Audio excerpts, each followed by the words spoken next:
Maaari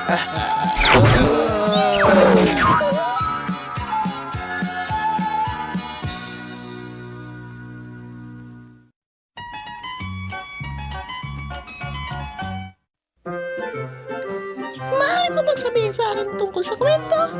Okay, magkukwento na ako. May tenga ka, Lizzie. Pero wala akong tenga. Dahil meron kang antena sa ulo mo.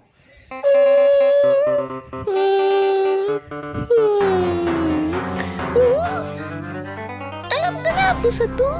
May idea na ako. Anong ibig sabihin may idea ka? Dito ka na, Munch mo, at babalik ako. Bilisan mo may kwento pa ako sa'yo.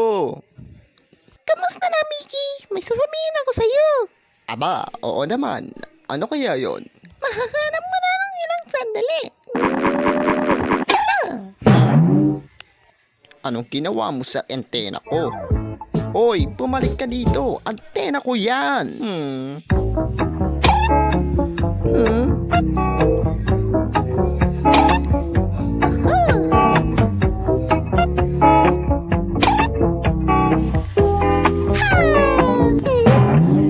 Nasaan na ang antena dito?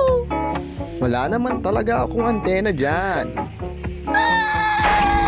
Pupunta ba kayo sa tea party ko?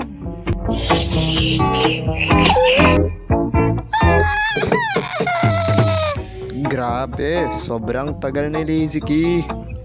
Nakabalik na ako, Munch mo. Ayun, nakabalik ka, ha? Makikinig na ako sa kwento mo. Bedtime na lang ba, Munchie?